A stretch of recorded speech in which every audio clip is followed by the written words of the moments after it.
Итак, всем привет, друзья! Как видно, как слышно? Hi, folks. Hi there.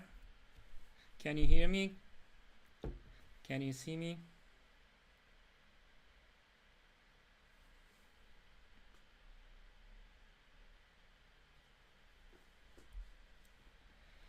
Пожалуйста, напишите в чате, кто здесь, кто смотрит. Вот, все ли в порядке с трансляцией. Please drop me a line in the chat if everything's fine. О, Рене, привет.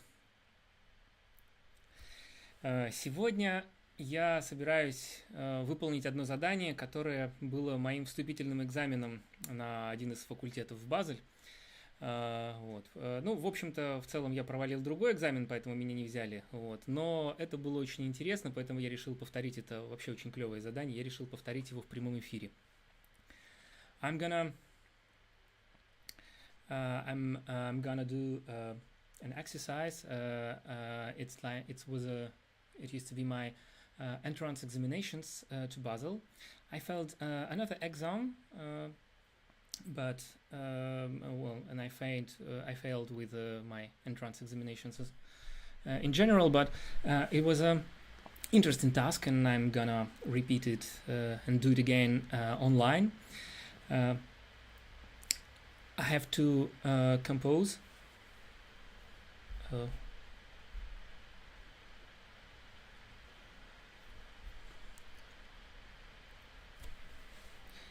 Hi, it's apparently something wrong with the stream. Please tell me in chat if everything's fine. Пожалуйста, напишите в чате. У меня ощущение, что трансляция зависла.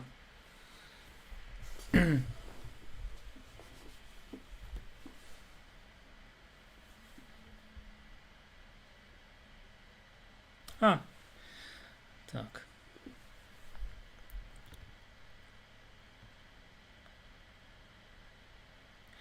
Окей, все видно и слышно, друзья. Так, тогда я продолжу. У меня здесь...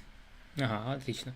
Просто у меня здесь в YouTube заморозил картинку, поэтому мне казалось, что чат все замерзло. Короче, тогда продолжаем. So it used to be my entrance examinations to Basel, and I had to compose tenor and contratenor parts to pre-existing discant by Benшуа. В общем, я буду сочинять тенор и контратенор к уже заданному мне дисканту, то есть верхнему голосу песни «Жили Беншуа». И, как всегда, для начала в таких случаях мы должны посмотреть в первоисточник.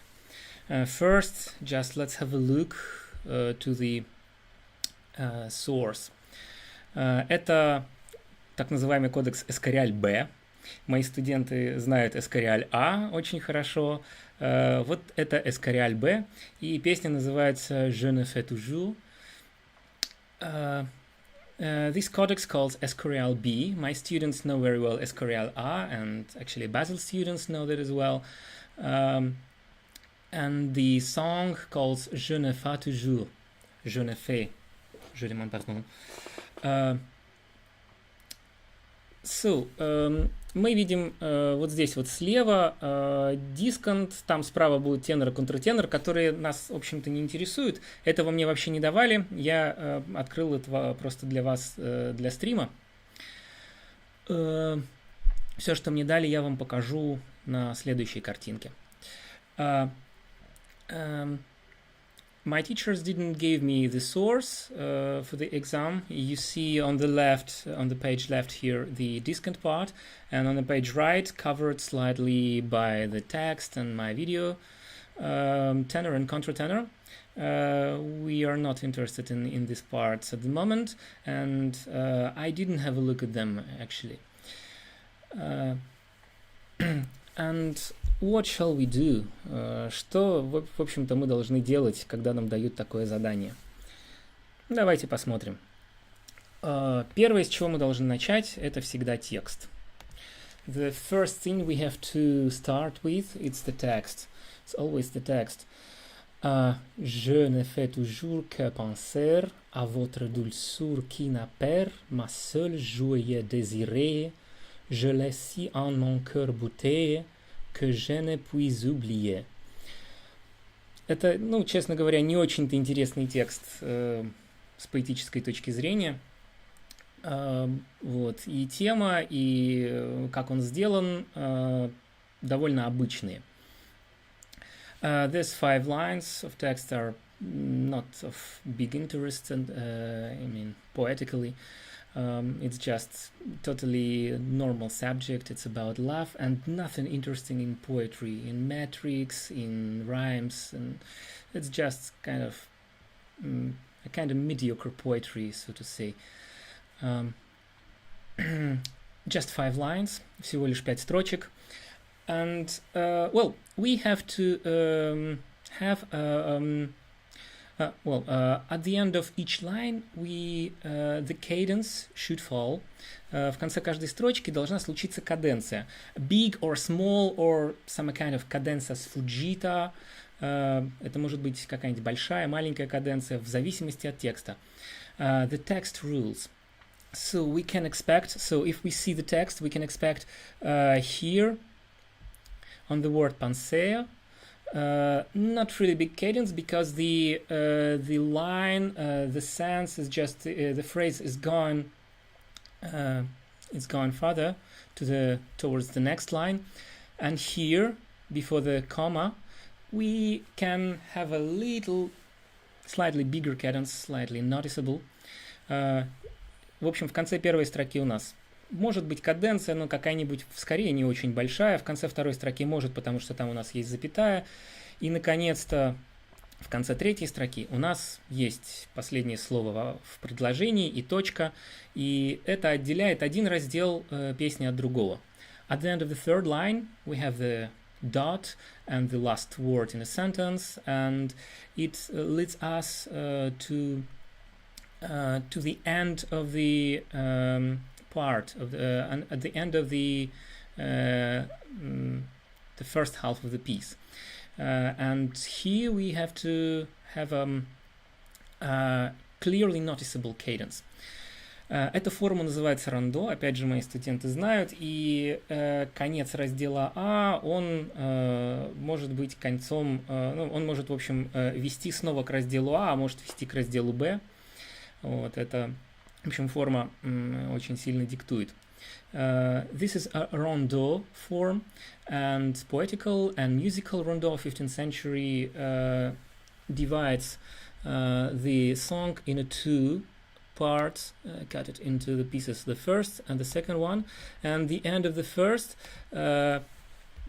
can lead us towards the second part, like B part, or again to the A. It's just a poetical structure of 15th century typical rondo. And at the end of this piece, we have to have a clear cadence. And the second half, the B part, so to say, can have a cadence at the end of this line, and clearly, maybe here, and clearly at the end of the text, because it's the end of the piece. The piece ends here. В общем, песня обычно заканчивается в конце раздела Б, и здесь у нас точно должна быть каденция. Вот здесь вот в конце первой строки Б может быть, может не быть. В общем, мы сейчас это посмотрим. So, let's get started. So, начнем. Так, если посмотреть, как устроена музыка вот здесь вот, то мы увидим записанный текст примерно вот так вот. Подтекстовка там сделана не очень ясно, как это было принято в 15 веке. Все же сами все понимали. Well, let's have a look. Let's get started. Let's have a look at the discant part. You see the page on the left. And the lineup of the text, it's not really clear. It's typical to the 15th century sources.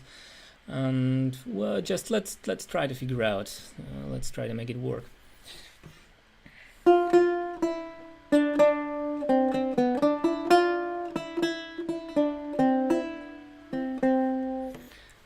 Well, okay, it's the first line, like je ne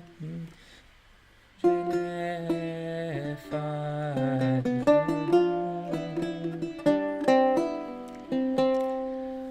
Okay, here we have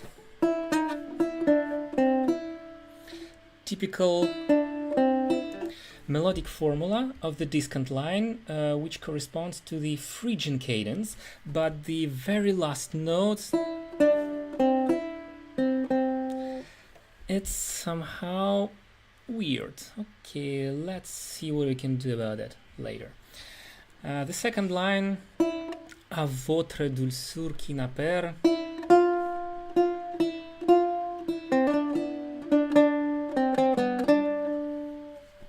Okay, re, do, si, re. Something is clearly missing here, I think. Re, da, da, da, dum. C sharp. We don't have it in the source, but that's also typical.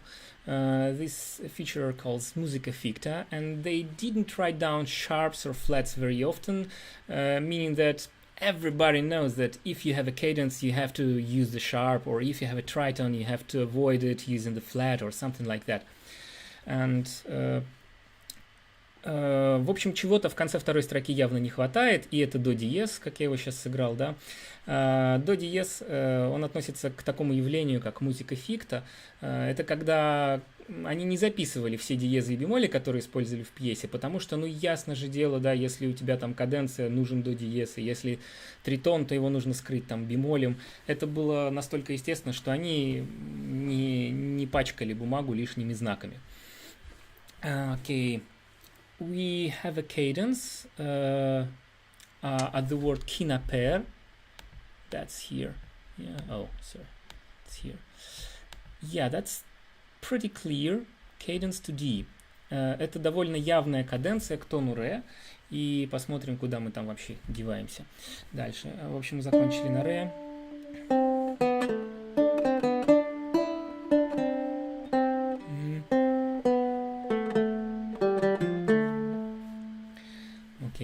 And then we go to the A.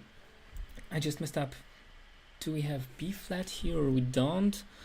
Just let me zoom it a little bit. Don't have it. Okay. No, there is no B flat. And okay, and there is no reason to put it at the moment. So once more, еще разочек я сыграю вам эту третью строчку, последнюю. Ma seule joie désirée.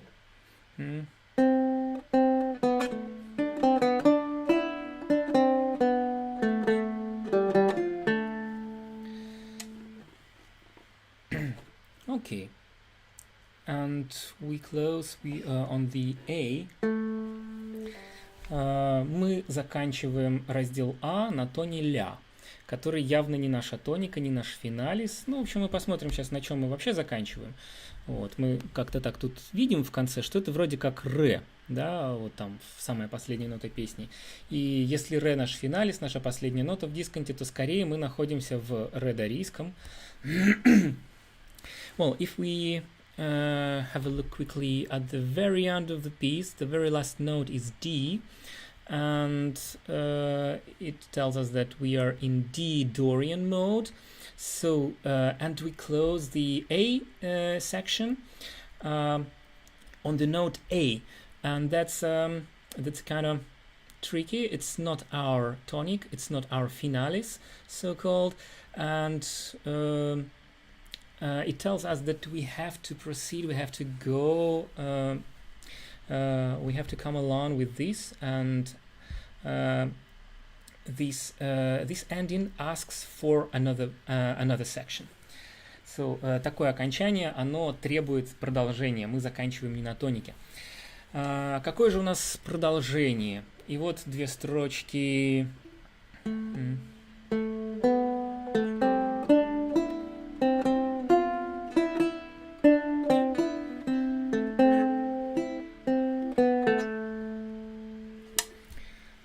Интересно.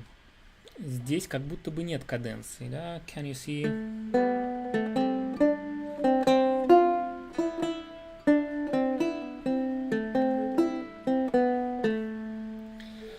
We don't have a clear cadence here, but this is the long note at the end of the phrase. And we go next to the last line and... Yeah, sorry.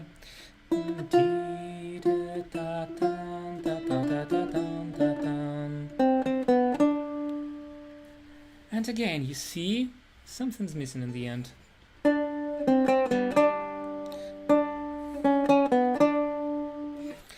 Okay, and this is the clear Dorian cadence. So what do we have here? Что имеем мы в итоге? The A section has 3 lines of text, and we have at the end of the second line we have a clear cadence to D, and then a cadence to A. It's the one of the lower repercussa, or dominant, as they could also call it. Итак, у нас в конце второй строки есть вот это вот, у нас есть каденция к тону ре, к нашей тонике и финалису, но заканчиваем секцию мы каденцией к тону ля, к нашей реперкуссии или доминанте, как они ее могли еще называть. That's interesting. So like the cadence at the end of the second line, and not so the clear cadence here. And this cadence leads us towards the completely different direction. So it's just way far away from the tonic, from the finalis. And then the B section brings us back home to D, to our finalis and tonic, without actually a big cadence here at the end of this line. В общем, раздел А нас уводит в какое-то другое направление, вдаль от тоники, и заставляет проделывать новый путь. Раздел Б нас к тонике возвращает. Ну, вообще нормальная логичная структура, чтобы сильно не заскучать, все время тусуясь вокруг одного и того же тона. Почему я так, почему я так заострил внимание на каденциях? Why I'm so mad about cadences, actually? Because it's the part of the vocabulary. Это часть их словаря, их языка. The cadence is a clear sign of punctuation. It split the sections into the phrases and help us to understand where we are. Are we home or the tonic, or almost home or somewhere else, or creating a kind of changes modulation, and it creates the inner structure of the piece. Каденции нам говорят, где мы. Мы дома, мы скаденсировали к тонике, или где-то далеко, или рядом, и они создают определенную структуру пьесы, такую внутреннюю структуру, тональный план, как мы говорим по-русски. И они создают эти каденции, они, в общем, часть словаря, они делят общее на какие-то определенные различимые кусочки. Well, I think you get bored by this. Let's go to the next step. Here is my software notation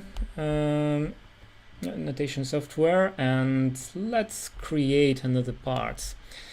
Так, это моя программа, в которой я работаю, и в ней мы сейчас будем продолжать. Okay, let's let's have a listen to the whole piece. Again, the whole piece with the with only the discant line.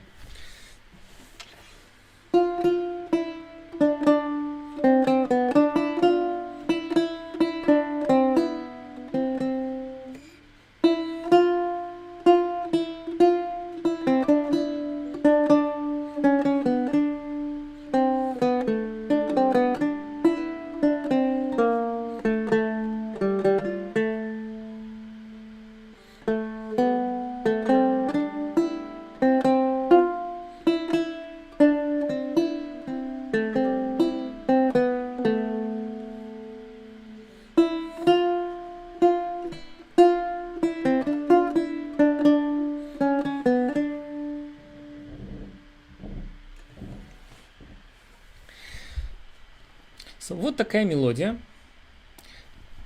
So it is. The discant line sounds like that.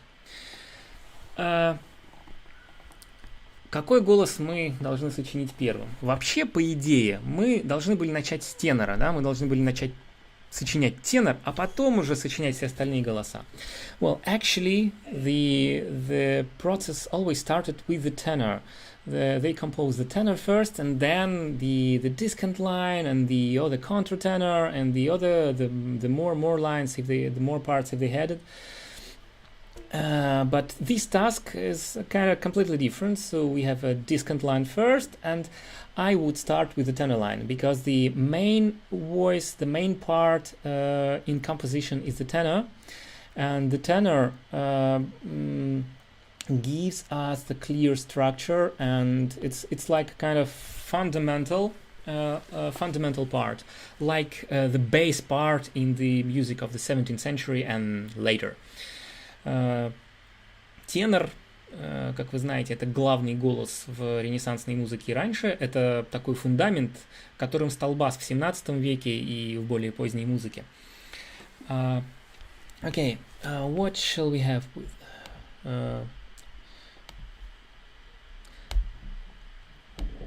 sorry.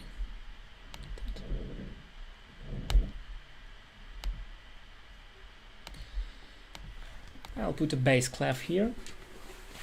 And with my little bag there. Так, я включу басовый ключ этому тенору. И давайте попробуем сочинить. What is the first thing I see? Okay, we have the cadence. We have a cadence here at the end of the A section, and the big one, and also the cadence here. У нас две главных каденции. Я сначала заполню главное, а потом буду как бы затыкать дыры. Well, the first thing I do, I just complete, I fulfill the cadence and then fill in the gaps in between. Like, you know, the Mahler instructions about how to compose music. So, first of all, musica ficta. C sharp. Okay, and what means cadence in this music? I'll explain you briefly using a couple of things here. So, normally we have two. Wait a moment.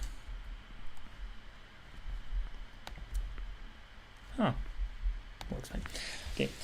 Normally, we have two melodic formulas in the main voices.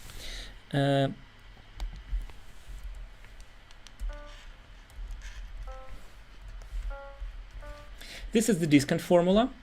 This is our finalis, our tonic, and the lower leading tone. У нас есть тоника, ре, наш финалис, и вводный тон к ней. That's enough. That's our main structural tones in the discant part.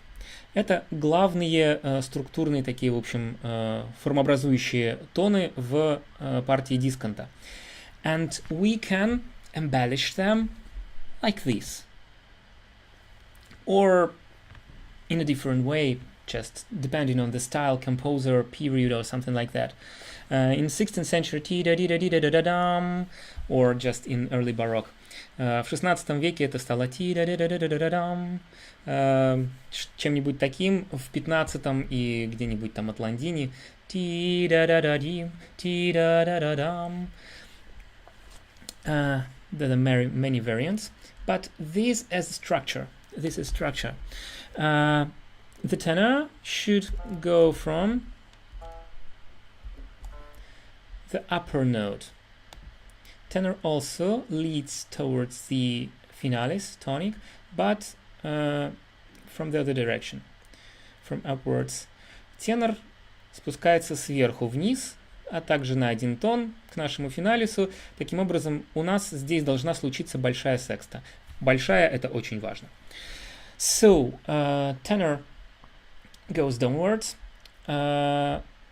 and we have the major sixth here. That's really important, major sixth.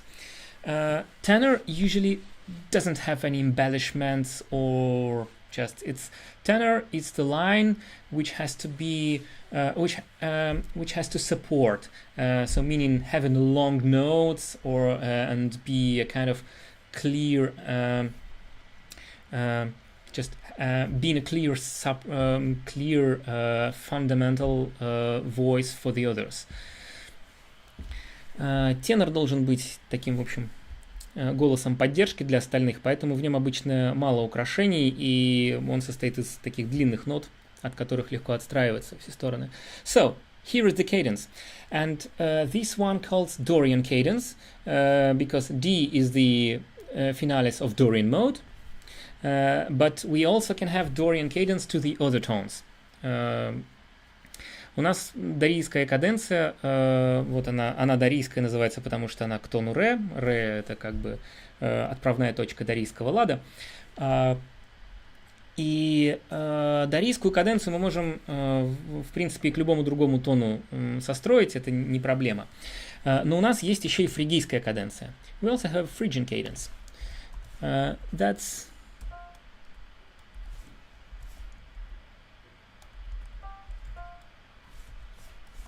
Phrygian, it's the cadence to the mi tone, meaning, sorry, the wrong ones.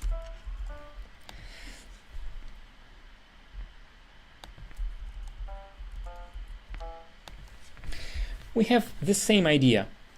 The discant line goes upwards from the leading tone, but without sharp here, and the tenor goes downwards, and we swap the intervals. The upper line has the major second instead of minor one, as we have had before, and the tenor has the minor second instead of major one. So here is the difference. Here is the Phrygian cadence.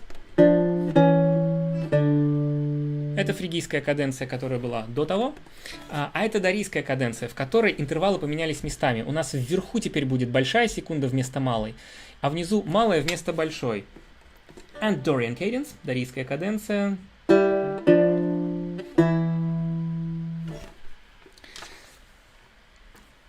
These are two main cadences, and we also have different tools to create so-called cadenza sfuggita. Cadenza sfuggita is the thing when cadence is slightly avoided.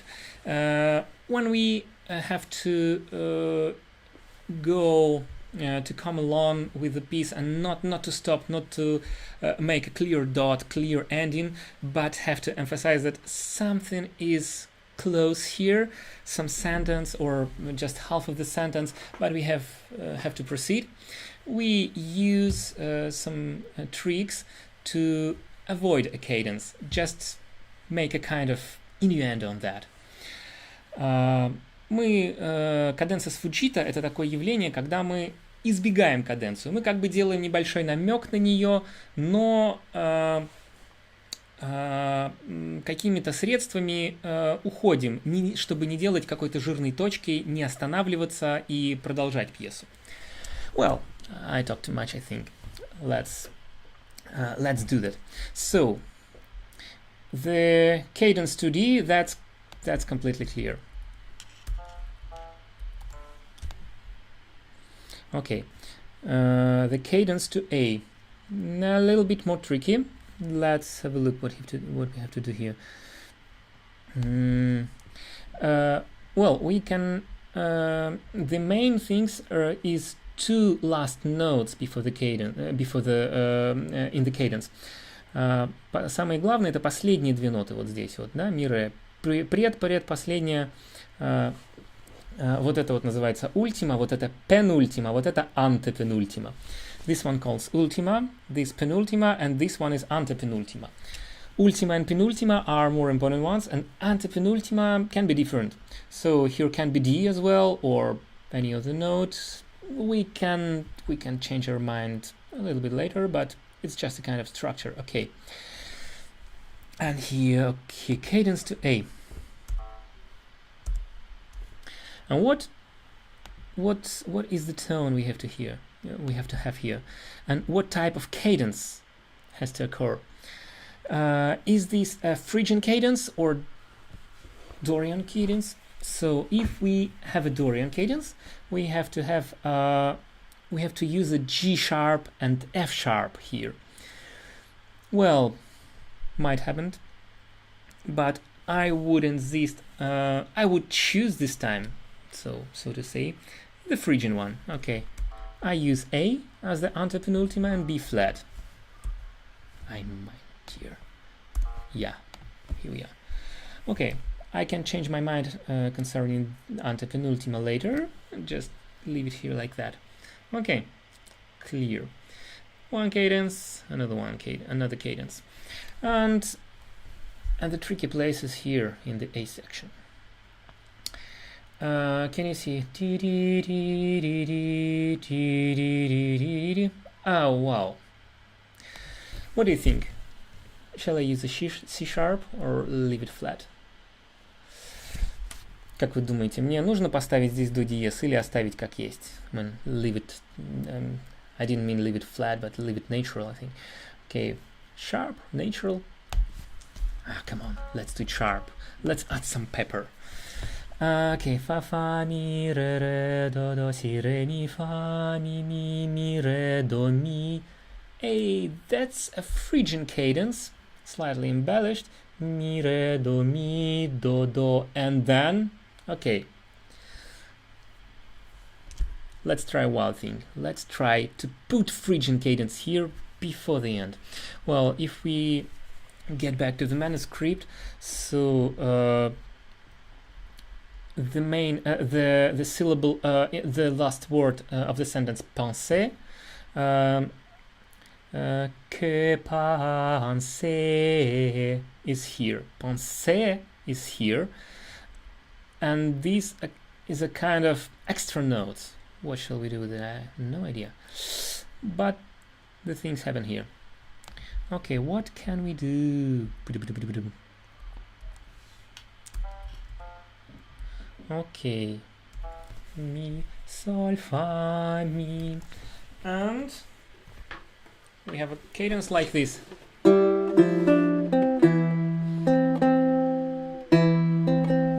Wow, nice, isn't it? The end of the first line, when we don't have to put a real cadence, we have this weird ending we can treat as a cadences fugit or something like that. В общем, смотрите, в конце первой строчки, в которой у нас вроде как не должно быть какой-то явной каденции, у нас она все-таки есть, но в последний момент мы ее избегаем и как бы трактуем ее как бы как каденсус фуджита, то есть вот эта вот каденция, не знаю, ускользающая каденция, как мы ее этим летом перевели.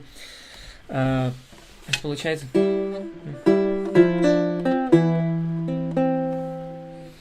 Так, интересно. Ладно, оставим это пока как есть. Что мы можем сделать с разделом B?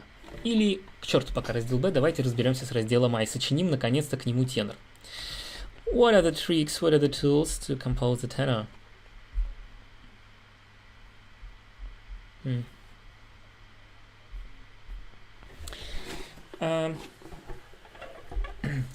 Рене написала, что вы не видите мой курсор. You can't see my arrow as I got from the chat. Well, no problem. Okay, we'll fix that. Okay, мы решили с фиктой. And yeah, the other thing, B flat here. Yeah, in the melody. Look what we have. Look what we have here. We go from E to B. Yeah, and this creates ми, ре, до, си. Мы идем от ми к си. И это вроде как нормально, никакого тритона нет. Зачем я вставляю сюда си бемоль? Потому что если мы идем дальше,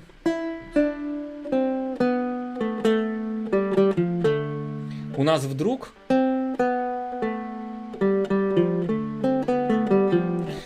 появляется тритон между этой си и этой фа. So, if we start proceeding from E to B natural, we don't have any tritons. It's kind of normal thing. We don't need B we don't really need B flat here. But if we have B natural here, and next to that we have F natural in this passage, and this creates triton. And well, let's see. It's just a kind of ambivalent place. We can choose later towards B flat or B natural. But well, I put B flat because the because of the words. Here we have Joie désir. Where's the re? Yeah, désir. On the A. Désir. And the word désiré, desire, it's really important, and I just want to emphasize that with this weird B flat. I mean, yeah, make it weird. Здесь вот в этом такте до, си, ля, ля, соль, соль, фа, ля, у нас идет слово желание, désiré. И я хочу его этим си бемолем выразить. Я потом придумаю, что с ним сделать, как бы держа в голове теноровую линию. Ну, в общем, я бы оставил здесь си бемоль.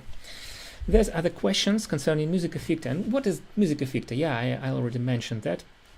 It's the feature when people didn't bother themselves to write down all the flats and sharps, just because of people knew, everybody knew how to use them.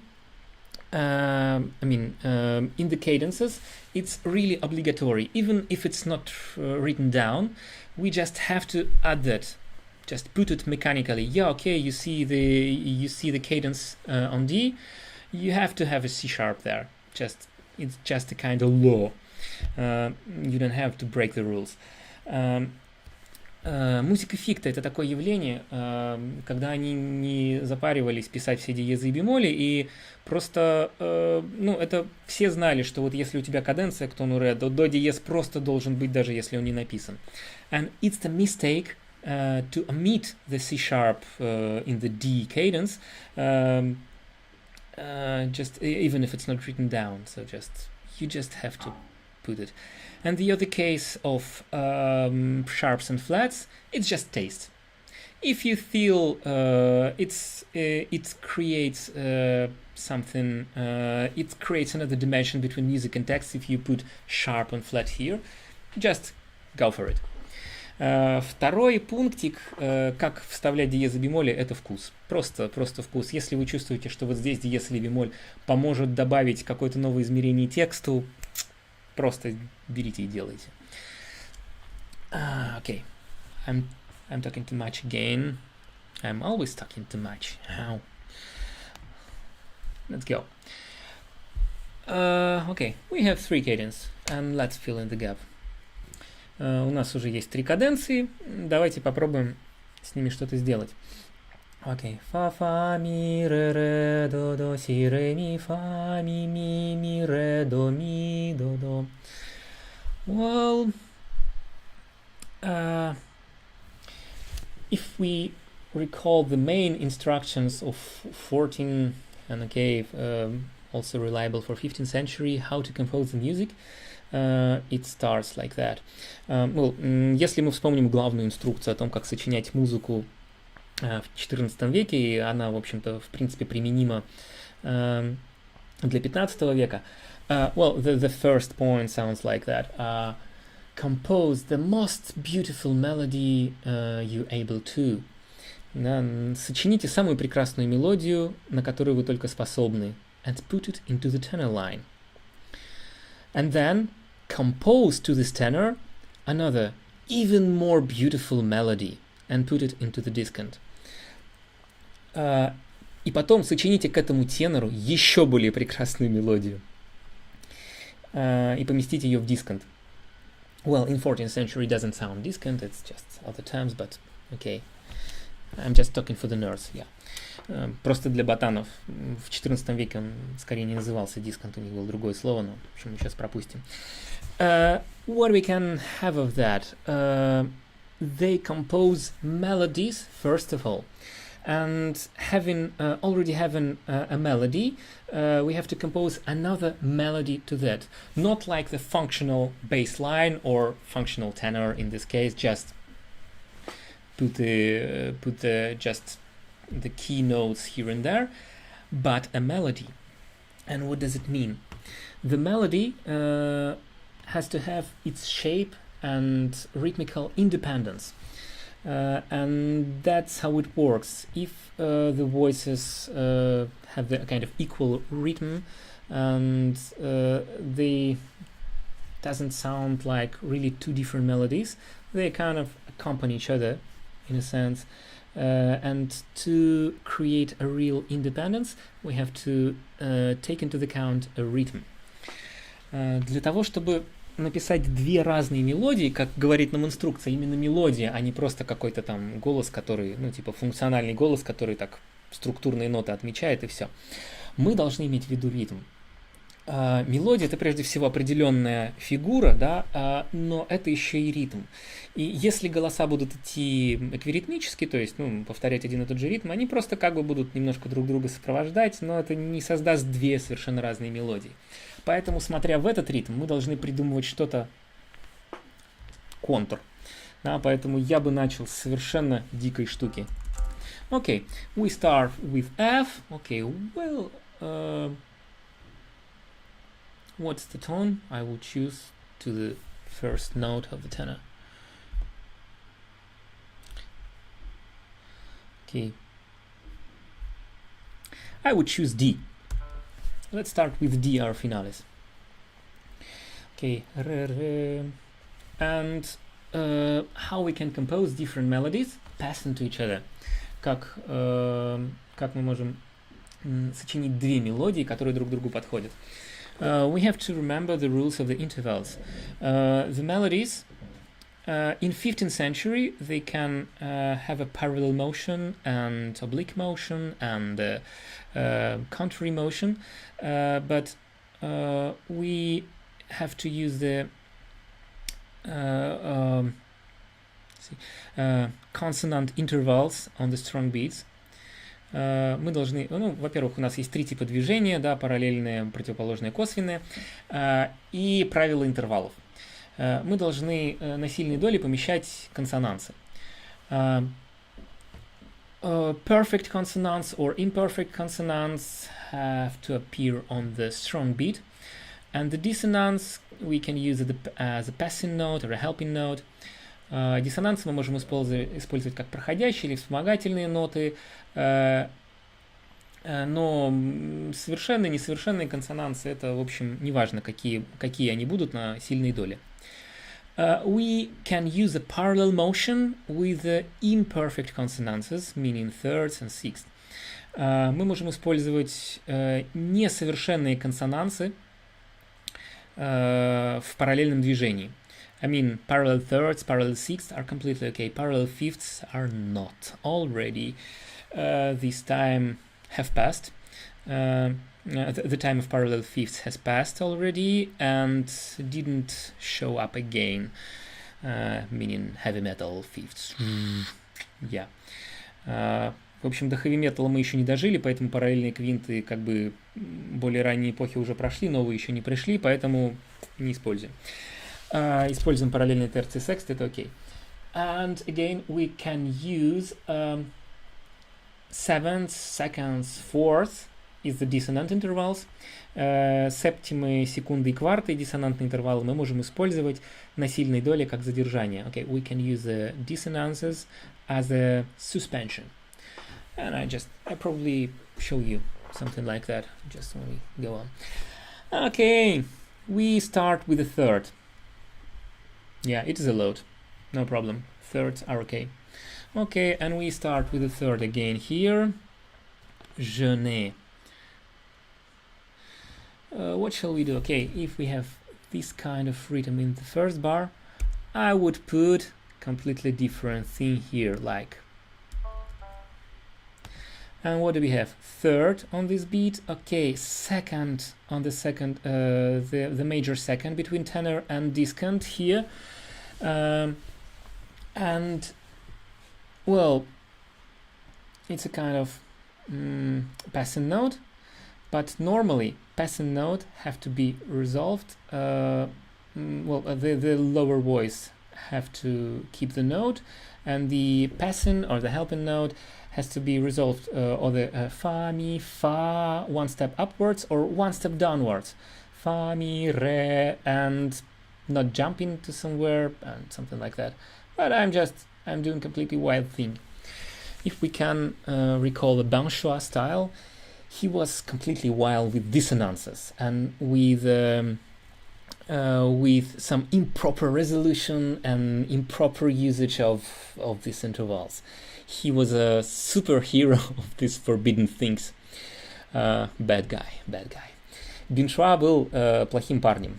И он был просто супергероем использования неправильных диссонансов, неприготовленных, неправильно разрешенных, поведенных и все такое. И, в общем, если я, пытаюсь как бы там, если мы держим в голове, что это песня Беншуа, мы можем себе это разрешить. Okay, I'm taking the lessons from the Binchoi, and let's go there. Okay, E, A, fifth. Okay, it's more or less a load. And then the tenor goes downwards, and we have a sixth on this time, on this beat, and then sixth becomes fifth again. And what shall we do? The D stops here, and we also have something looking like cadence, but the upper voice goes upwards immediately, just a kind of refuging out of this bullshit. Okay, we don't need a cadence here, we just show it slightly, show it up, showing off. В общем, мы эту каденцию как бы видим, и верхний голос сразу от нее убегает, как бы показывает, что да, не нужна нам тут каденция. Okay, cadence means cadence. Let's do that. And thanks to the upper voice, we have a cadence as Fujita here, and it doesn't sound like a real close. And why I use fa, mi, re? I could use fa, mi, re, anything, just anything. Well, but I have this time as a little rest, this kind of free space here, and I insert a knot in this free space, just to make to create a rhythmical independence. Да, чтобы создать вот эту вот ритмическую независимость, смотрите, я использую просто все свободное место между нотами здесь, чтобы заполнить тенором, и аналогично здесь. Таким образом, тенор у нас совпадает с верхним голосом на основных нотах, да, как бы создавая определенный вот этот пульс времени. Okay, the pulse of the time we have on the strong beats between the tenor and discant, and all the other time tenor just fill in the gap in the time and the discant using this free space. Well, okay.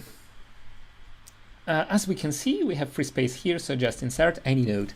What kind of note we can insert here? Okay, we have F, Re, Mi, Fa, Mi, Mi.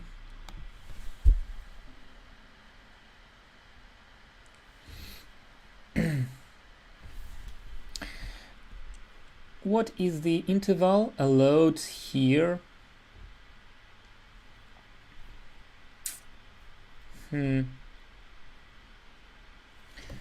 Let's try.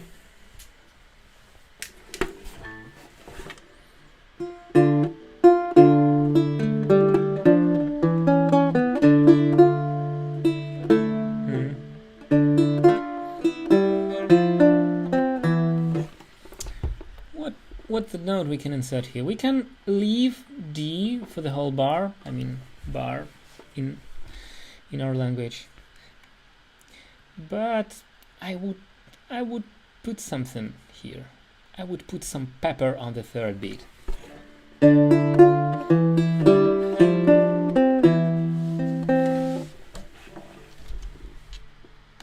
I would put E.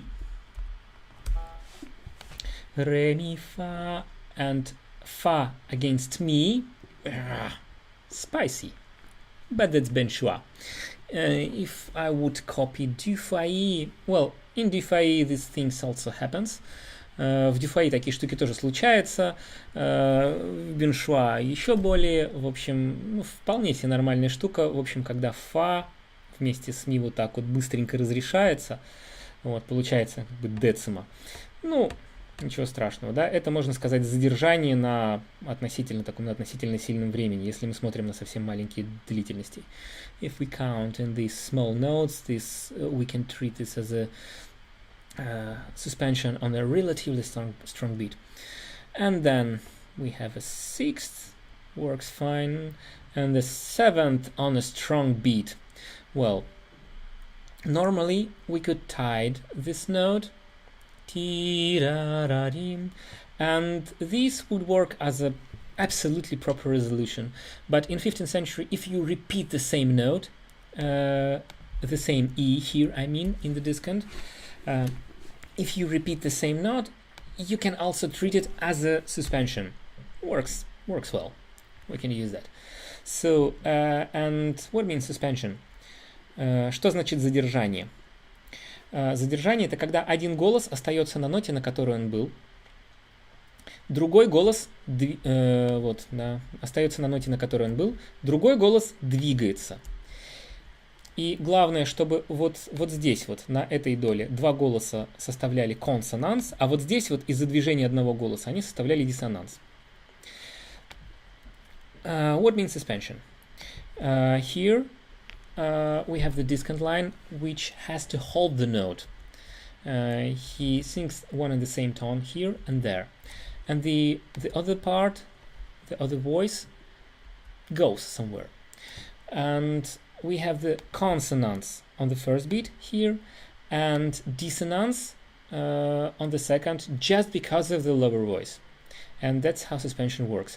And we have to resolve suspension properly, meaning the suspended voice, the upper one in this case, have to go downwards, have to go one step down. Задержанный голос, верхний в нашем случае, должен правильно разрешить этот диссонанс, то есть пойти на одну ступеньку вниз. Okay, works fine. Just absolutely typical suspension and resolution in this case.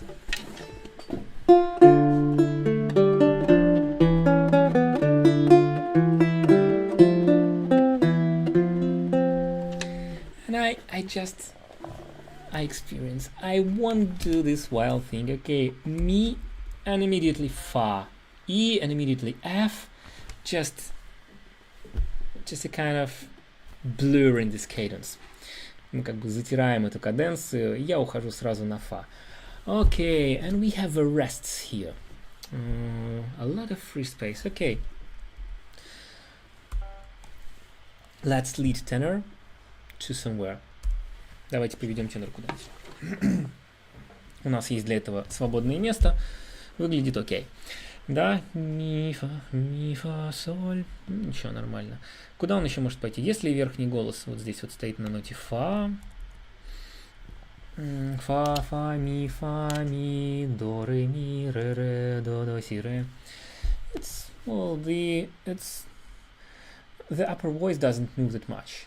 Like mi, fa, mi, do, re, mi.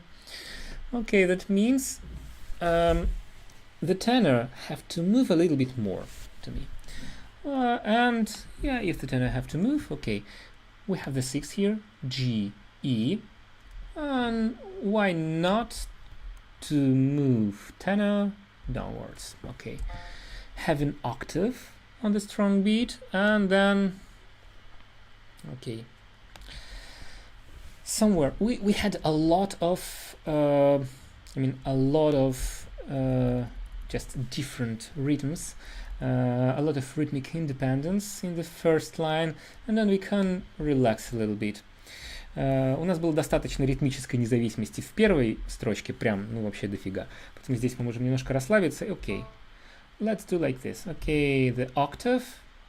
It's a good consonant interval here. The sixth also allowed. And sol, fa, la. And what we can put here? Fa, fa, da, ti, da, da, da, dum, da, da, dum, da, da, da, da, dum.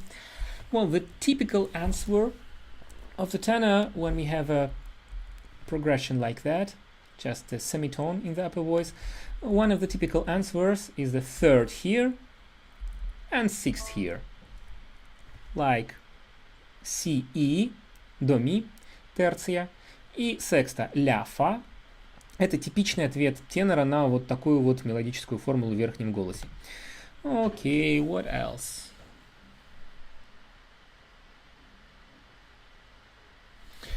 Фа,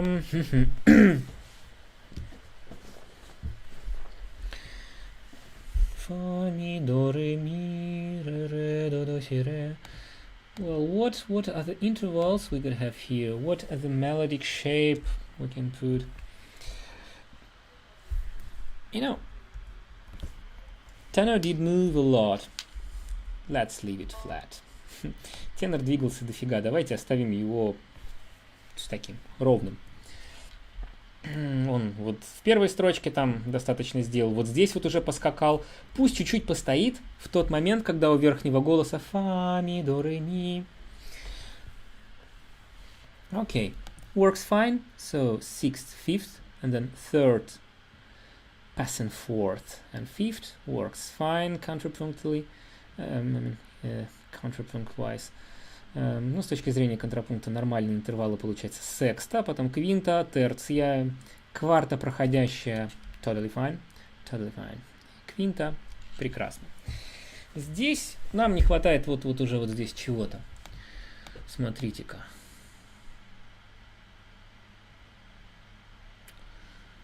Можем поставить сюда соль. Ну, в принципе, можем...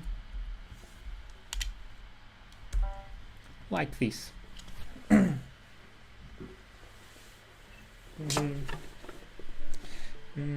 Okay. Okay, let's start from scratch.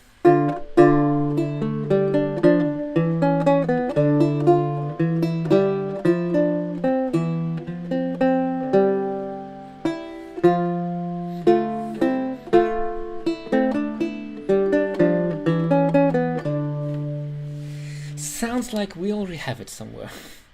La, sol, fa, mi. La, sol, fa, mi, re. Yeah, nice. You know, do you feel it? Do you feel the call of hemiola in this place? Don't you? I do. Вы чувствуете как бы зов гемиолы в этом месте? Я чувствую. Что значит гемиола? Это когда у нас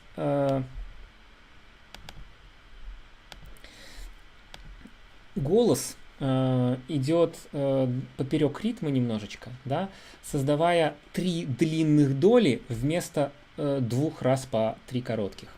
Hemiola is the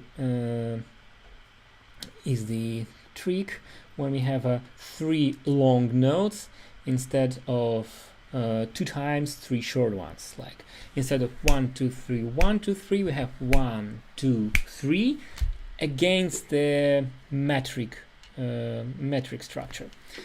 And yeah, it works like.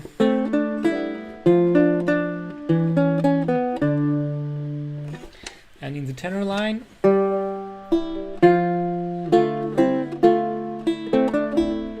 no, sorry.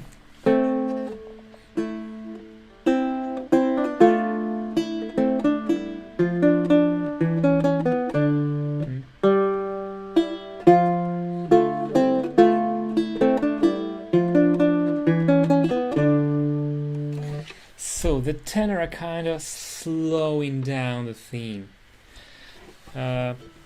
Тенор как бы замедляет всю музыку здесь, потому что он все держит. Can you experience that? When the tenor makes a hemiola, it sounds like, okay, we have a different time feeling there. Tenor rules. Tenor does rule. Well, okay. We have a D here, but we don't have a really long rest at the end of the bar. The discount already proceed. And what shall we do? Okay, C, B natural, A. Well, I would, looking at this bar, I think again a normal answer would be D, or like D, 6th going to the 5th. When we have just 2 notes with the interval of second in between, the most frequent thing is the 6th and 5th on these beats. Okay, the D looks like the more probable option, most likely. And if we put F on the second beat, we have a 3rd between F and A, and then we have a 6th, 5th, and tritone. Well, passing note works fine, not a big problem. And it leaves us with the question, what shall we do with this rest? В общем, смотрите, нормальный ответ, когда у нас есть вот такая вот нисходящая секунда, a falling second one, нормальный как бы ответ к ней, что вот эта вот верхняя нота должна оказаться секстой к нижнему голосу, вот это квинтой. Больше других интервалов как бы у нас вот здесь не очень ляжет. И поэтому самая такая вот правдоподобная опция — это ре. Если мы поставим сюда фа, то у нас получается терция на этом времени, а дальше секста, квинта, ну, тритон с проходящей нотой на слабом времени, окей, сойдет. Это оставляет нам вопрос, что мы делаем с этой паузой. Вот здесь вот, да. Что мы делаем с этой паузой? Ничего. Just nothing.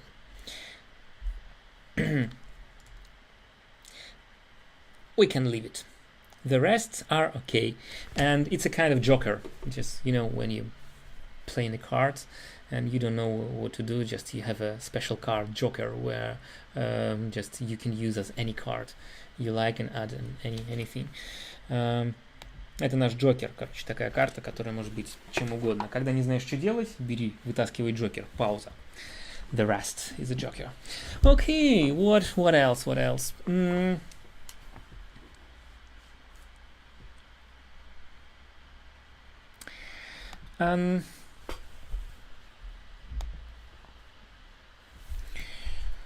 Okay, these re, mi, d, e. What do we have? We had a 3rd and 6th in this case. Oh my god. As a typical answer here, we also could use this feature here, but you know the leap from F to B natural, yeah, if we need a 3rd here, it's a kind of tritone. I would avoid that, or even B natural. Yeah, or B flat. It doesn't matter if we use a B flat. It's not a tritone between F and B flat, but re fa si.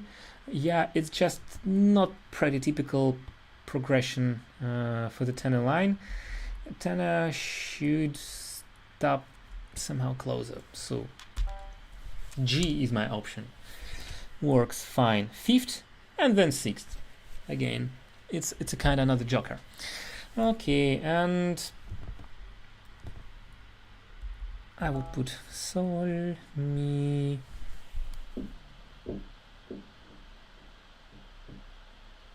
No.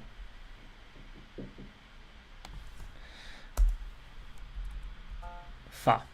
Sol, fa, mi. It's a good option because, again, the mi is a kind of suspended, and because of the moving of the lower voice, we have a proper suspension here on the little notes. Works fine. We already have it here as well. Here as well.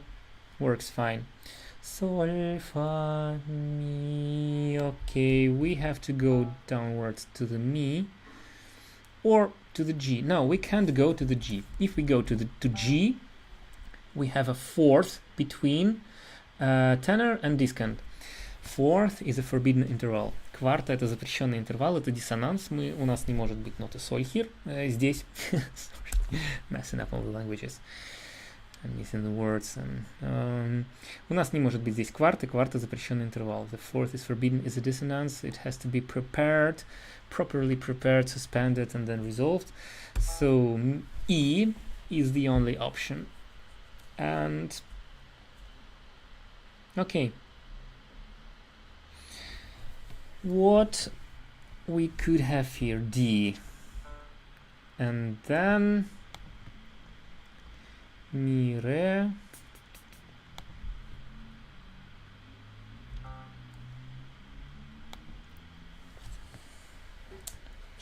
let's have a listen.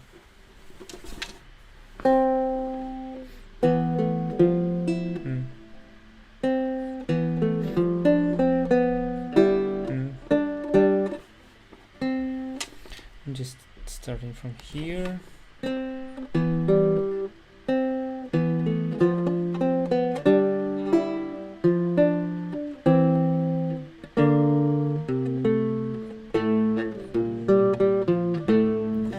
No, I don't really like it. Sounds a kind of mediocre. So what I would do? Do you feel the call a little bit for tenor to move? Вы не чувствуете, что тенору хочется чуть-чуть подвигаться? Он уже так немножечко застоялся на длинных нотах, совсем капельку. Знаете что? Let's do like this. Okay. And then sixth, an octave. An octave goes to the sixth again. And we stop on D, and here let's do, wait.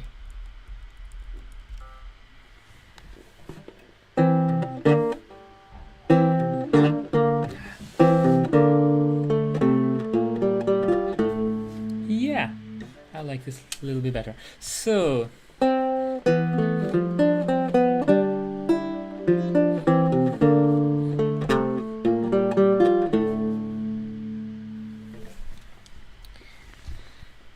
we still have a little bit of rhythmical independence. Yeah, you see the second note of the tenor comes to the free space in the false and the free space in the discant, and here, and have a little bit of melodic independence, just a tiny bit of little notes, and immediately it creates just a kind of different feeling. So let's try to have a listen the whole A section.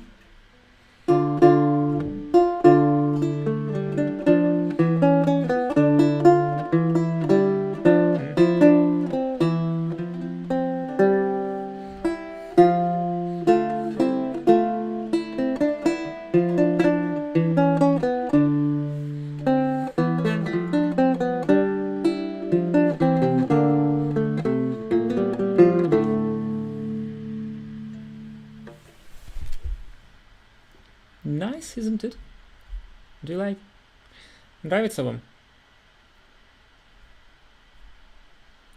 Как у вас получается? Знаете что, мы немножечко выбегаем из времени, уже целый час тут сидим. Давайте я сейчас сочиню контртенор к разделу А, и мы на этом немножечко закончим сегодня. You know, we are running out of time a little bit. Just it's already the whole hour has passed, and just let's compose a contratenor to the A section and just close for today. Because it's not really just it doesn't have to be the whole thing for today. It's just it's just for fun. Okay, the clef. I use the bass clef again for the contratenor. What means contratenor? Что значит контратенор? Contratenor is just against the tenor, напротив тенора. Basically, it's the voice of the same range as the tenor in this style, and which its function is filling the gaps, meaning filling the gaps in the texture. Роль контртенора, да, тенор, контртенор в переводе напротив тенора. Против тенора. Это голос примерно того же самого диапазона, той же самой тесситуры, что и сам тенор, но его роль заполнить дыры в фактуре. And the gaps, the holes in the texture, meaning when the tenor and discant are way far too much from each other, the contratenor could insert a note in between. So basically, when the tenor goes low, contratenor goes high, adding the intervals above the tenor. Когда тенор уходит слишком низко и разрыв между тенором и дискантом становится большим, контртенор залезает в середину и добавляет интервалы выше тенора. And when the tenor goes high, contratenor filling the gap in the lower register, just filling in the bass, and adding the intervals below the tenor. Контртенор, когда тенор идет сильно вверх, то контртенор заполняет тот регистр, которого не хватает, такой басовый нижний, и добавляет интервалы ниже тенора. Well, okay. Where we start? We start with low D and high F, and that's clearly the place when the mid-range is missing. Shall we start with a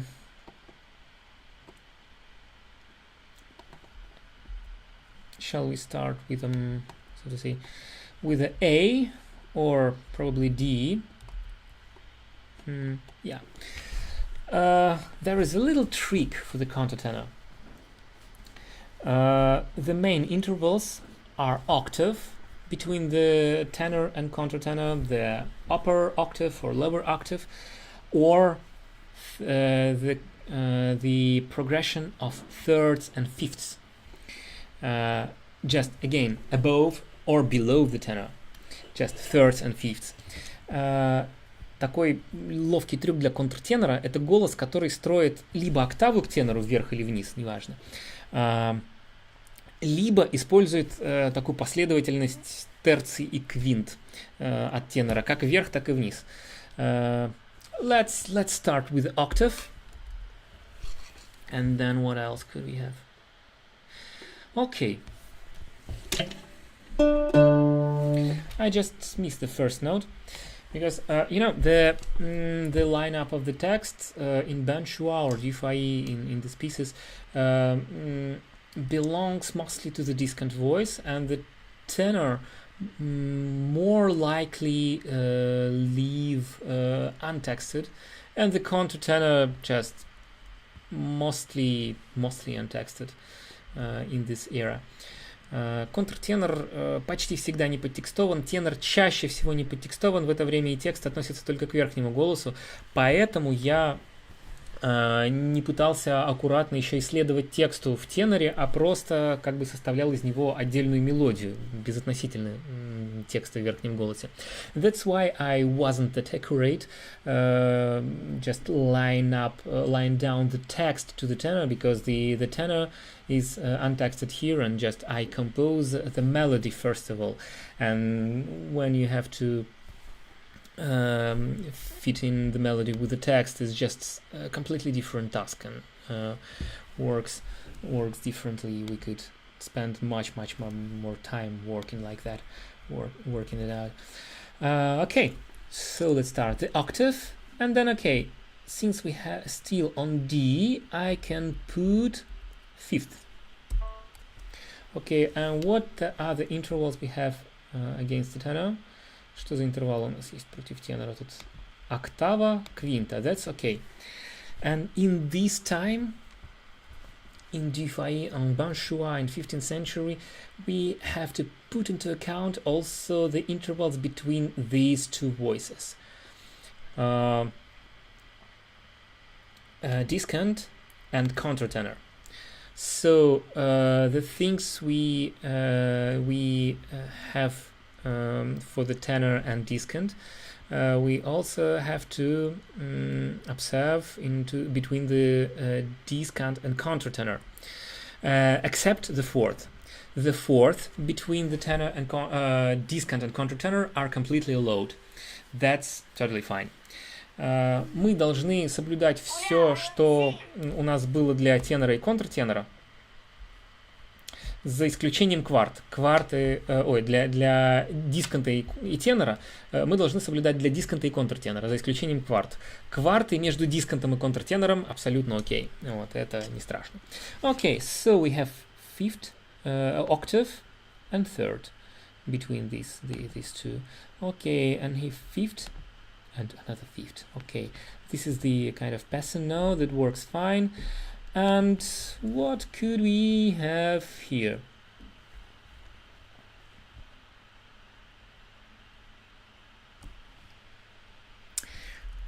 I would say B flat. It's a good option.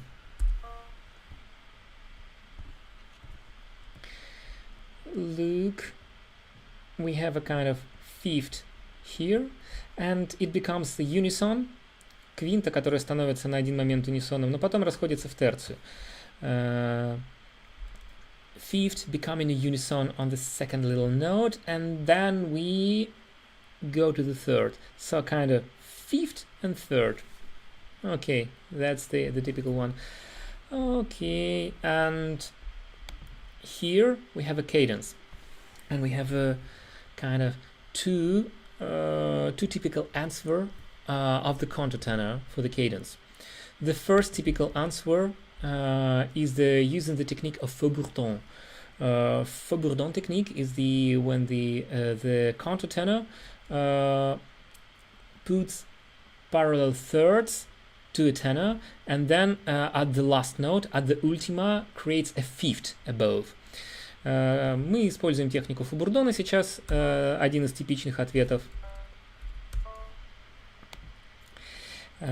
И что значит фaux-bourdon? Да? Это контртенор в этом случае должен строить терции от тенора вверх, и только на последней ноте выстроить квинту. И получается такая история.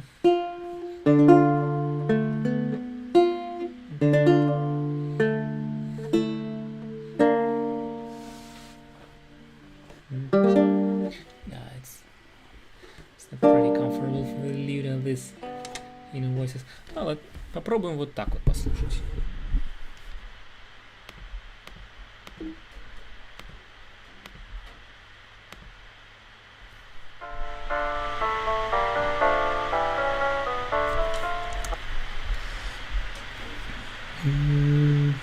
Wait a moment, just a little bit too fast.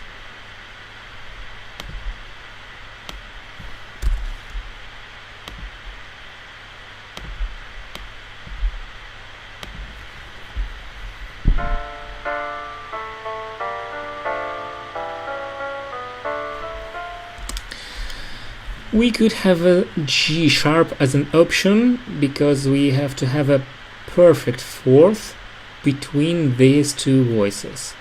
Like...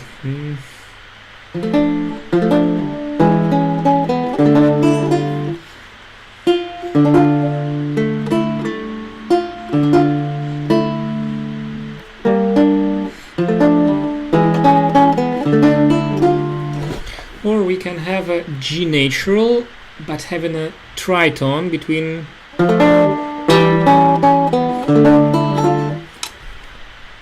I like G sharp more. Hey, wait. What's going on?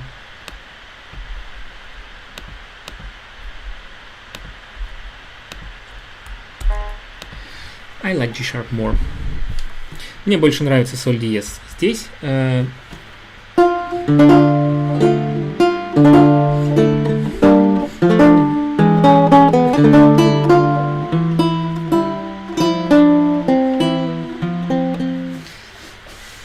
Что мы можем сделать дальше?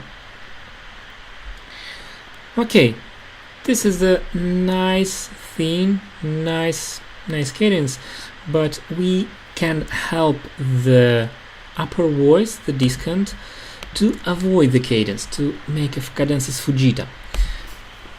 Instead of fifth, we can use the trick of du failli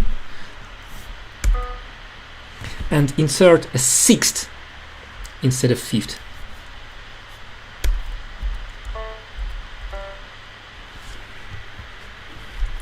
And go like this. Мы можем использовать трюк дю-фаи, да, чтобы затереть вот эту каденцию, помочь ей еще больше пропасть, потому что, в самом начале строки еще только вот нам это все не нужно, да, мы можем использовать, и вместо квинты контратенор может отстроить сексту от тенора, и это будет звучать так.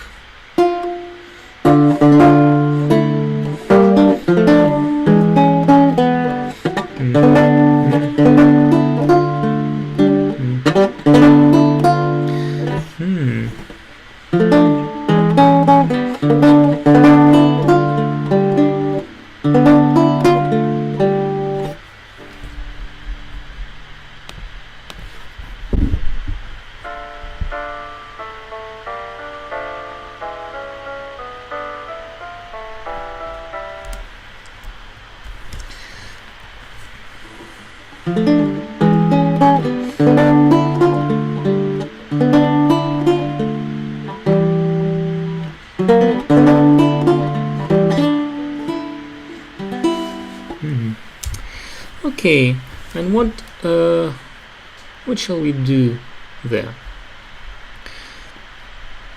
We can use this trick of fifths and thirds, and well, this is high enough for the tenor, and the discant it's low enough. There is not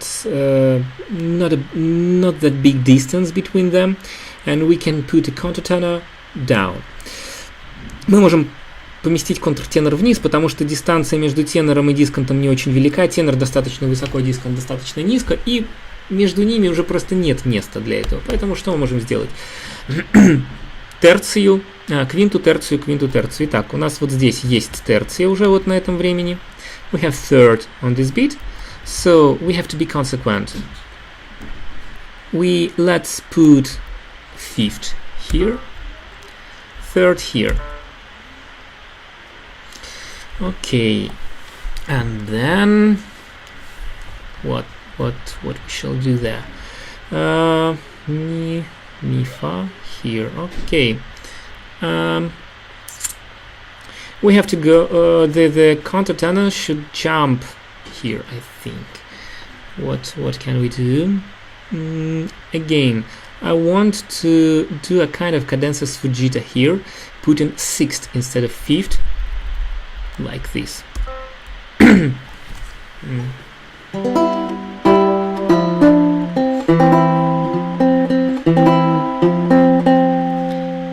do something like that, and avoid the cadence and make the music flow.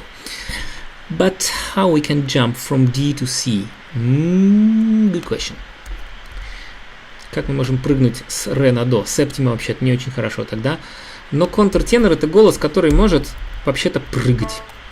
Все, что запрещено во всех остальных голосах, там типа прыжки на септиму, ноны и прочие вещи, тритоны, в контртеноре разрешено, он всегда очень странный, он всегда делает запрещенные вещи, потому что это голос, который заполняет дыры. Contratenor is a special person, and a lot of things allowed to him or her, depends on playing, singing, just, and a lot of things allowed to contratenor, which are not allowed to the others. And I mean tritones, the jumps to the sevenths, ninths, or anything, any kind of weird thing are completely forbidden to the other voice, are completely legal into the contratenor, and we can have a look at the pieces and make sure that that works. So this melody wouldn't work in tenor, but works fine to the contratenor. So okay. And I put the A here, just okay, we have the sixth, fifth, Fa, Do, F, C, fifth between the tenor and contratenor, and third on this beat. Fine. Again, we have a lot of free space here, and contratenor can make a rest on the first beat and put B natural there.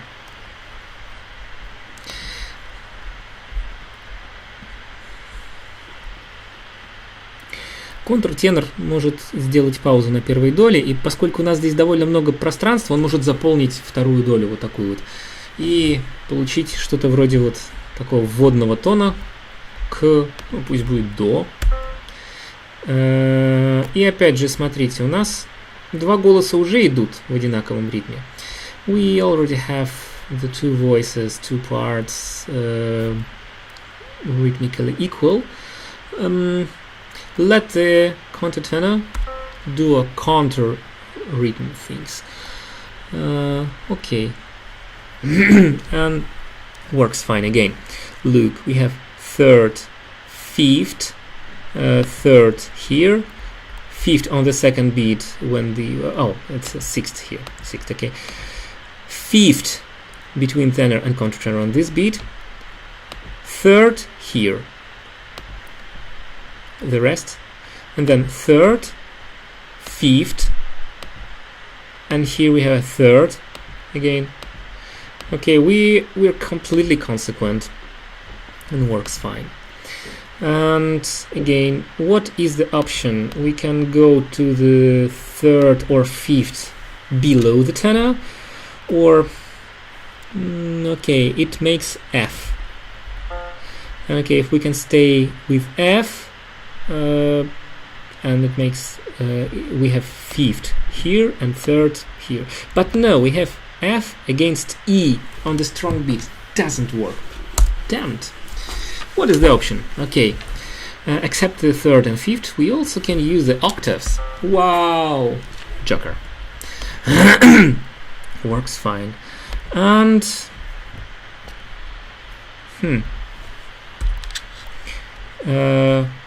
что кроме терции и квинта у нас еще есть опция октава, потому что фа мы не можем сюда вставить, да, квинта, в общем, не очень, вот здесь вот получается ля.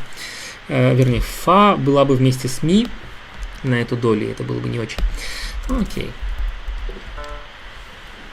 Again, D, fifth, fine. Okay, we have fifth here. Oh, sorry. And let's have third here.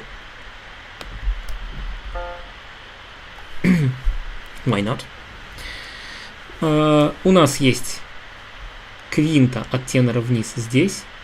Quinta at the fifth below the tenor on this beat. And works fine with the upper voice. D, F is the 10th. And here we have a third below the tenor. It's F. And works fine with the upper voice again. Magic. Again, how we can fill in the gaps here. Look at the octave first. We have a little weird space here. We can fix it later, but we already could see the typical the answer to the cadence, typical contratenor answer, and the other I called it Faubourdon, and the other typical answer of the contratenor, it's so-called Burgundian cadence or Burgundian countertenor octave leap. Again, octave leap, Burgundian leap. Бургундский скачок контратенора, еще один типичный ответ. That's when on the penultima, contratenor makes fifth below the tenor, and on the ultima it makes fifth above the tenor. Okay, fifth below E makes A, fifth above D makes A again, and the tenor, the contratenor makes this octave leap. And this typical formula one can often face in the Dufay en Benchua and in the anonymous pieces of the Oxford 213 manuscript, or Escorial A, Escorial B, and other kind of music. Вот эту формулу, октавный скачок, да, когда контртенор строит сначала квинту вниз от предпоследней ноты каденции и квинту вверх от последней ноты каденции, таким образом получается вот такой октавный скачок. Это называется бургундский скачок, это абсолютно такая стильная формула для этого времени. Okay, what can we have here? Let the contratenor dance a little bit.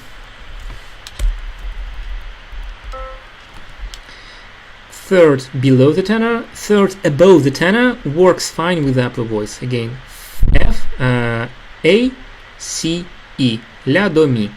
Отлично. Oh, sorry. And like this. And pass a note to the A.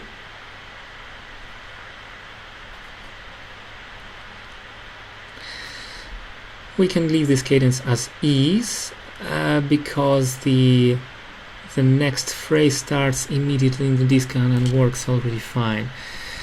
What can we do? Again, the contratenor can go a little bit higher than discant even. It's very weird, but happens. The tenor is pretty low, the discant even lower than usual.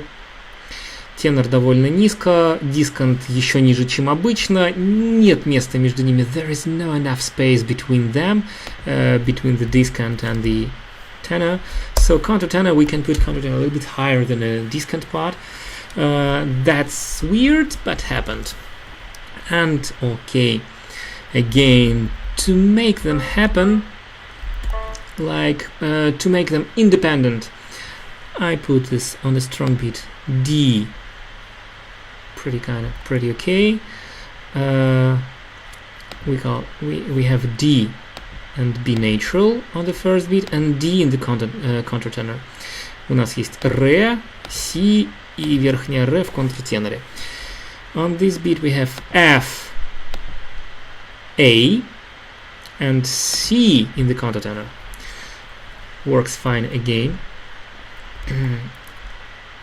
And B, A, B natural A as an accompanying note to the D, C. Works fine again as a passing note, this B natural. And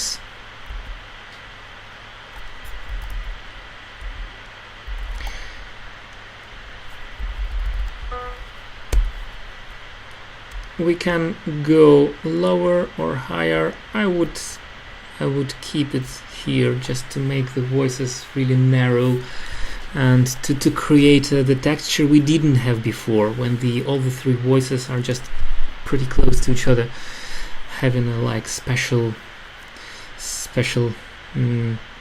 sound cloud. So just say again G, B, D works fine. G, B, E, again sort of okay. A perfect fourth between the B natural and E is completely allowed between the discant and contratenor. And then we go to the G, making a unison with the tenor and contratenor. It's a joker. They can make a unison and go to the different direction afterwards. Exactly this case. F, A. Fine. And what else? What else?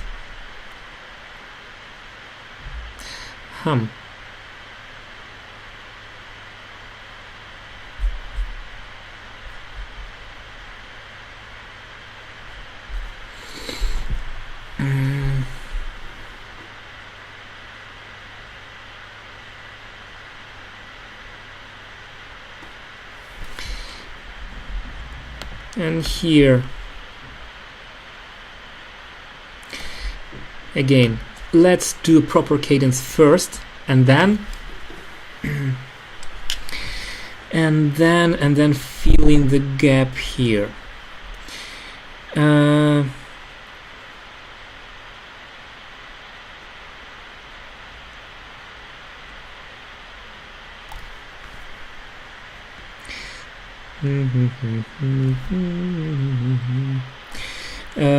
If we have the Phrygian cadence, we don't have an option of this octave leap.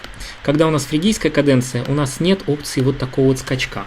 Поэтому главное, что мы можем сделать, это что-то типа фубурдона. Да, поэтому вот здесь вот мы вставляем вот такую штуку.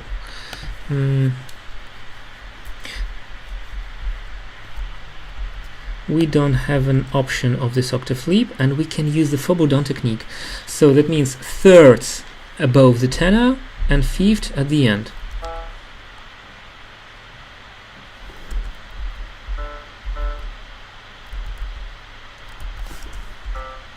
Something like that.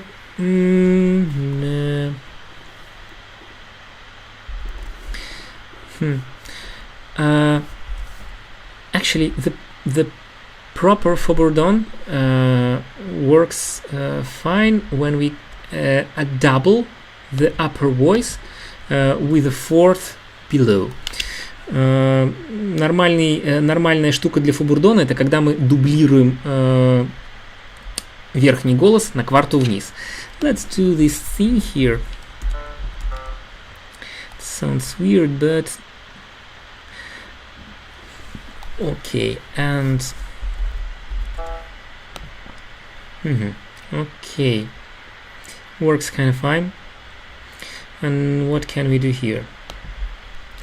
Okay, to prepare in a Faux-Bourdon,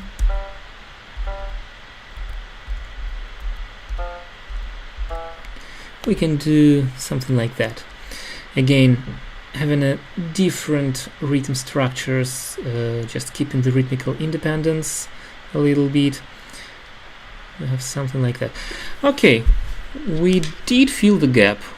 I think it's worked fine, this Faux-Bourdon piece, Faux-Bourdon spot. And the other tiny thing we could do, pretty typical thing for the contratenor. So when we have the rest on the strong beat and put the resolution note slightly after, like we did here. These little rests are pretty typical to the contratenor, and let's use it here. Again, it's not the very last cadence in the piece, and just to make it not really strong and proper, we can use this tiny little tiny things just to emphasize that, okay, we're coming along with that. Еще одна штука, которую часто делает контртенор, это пауза на первую долю и разрешение, как бы вот взятое немножечко с опозданием. Okay, let's have a listen to the whole piece.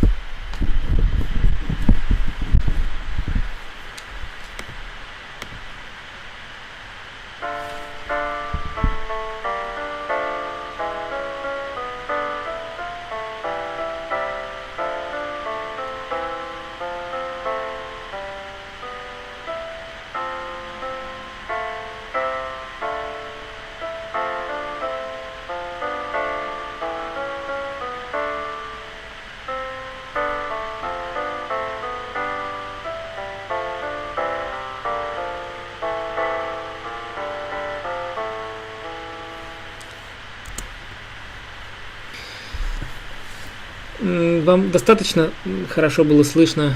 Did you hear it well? Oh, Rene, I just missed a little bit the chat with you. Yeah, contratenors ambitus is just impressive. Da.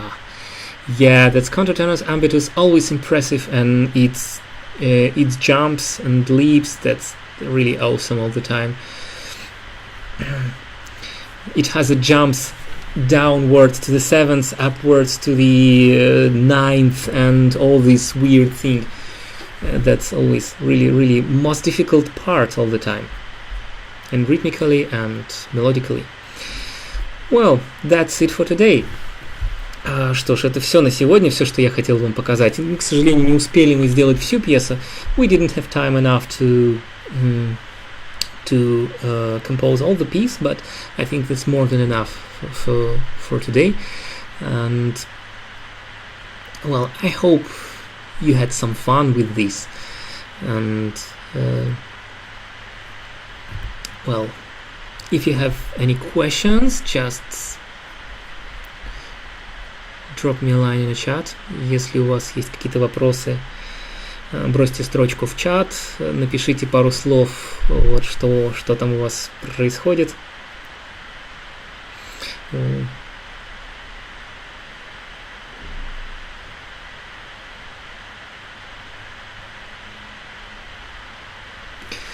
В двух словах расскажи, пожалуйста, ты на экзамене это делал устно, письменно, с подготовкой или как? Just tell us briefly, please, during your exam, did you do it orally or as a written exercise? Did you have a preparation or how did it work? В определенный час я получил имейл с PDF-кой, где был верхний голос с текстом. И у меня было 2 часа, чтобы дописать оба голоса и отправить их точно так же на e-mail. То есть никакой подготовки не было, мне просто пришел email. И, в общем, у меня было 2 часа, чтобы с ним справиться.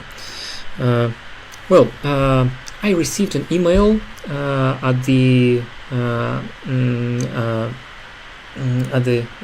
exam time, and I received the PDF with the melody and 2 empty staves. Melody with the text, the same I showed you today, with the text, and 2 empty lines for the tenor and contratenor. And I had to complete the task in 2 hours. I mean 120 minutes.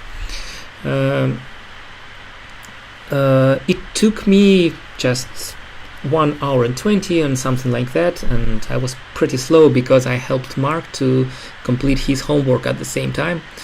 Это заняло у меня час 20 или около того. Вот, на экзамене я был довольно медленным, потому что параллельно помогал Марку с его домашкой. Mark is my son. Марк — это мой сын, кто не знает.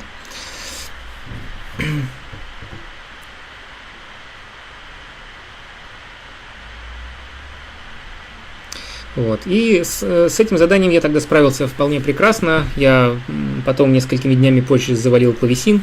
Вот, или раньше, я не помню. В общем, короче, я завалил клавесин, была другая история. I failed my harpsichord exam, and that's another story. That's why I didn't pass.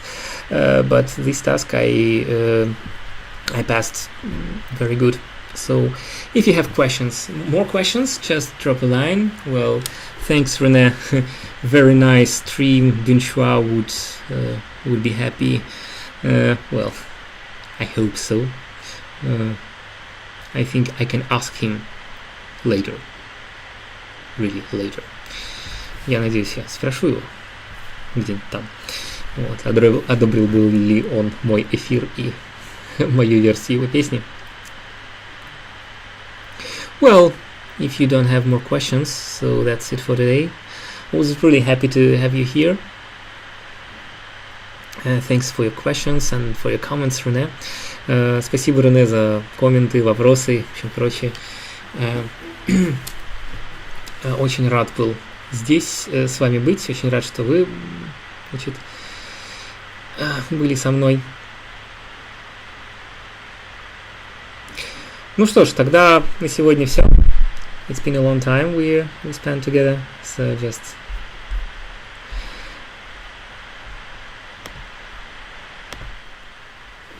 ciao. See you later.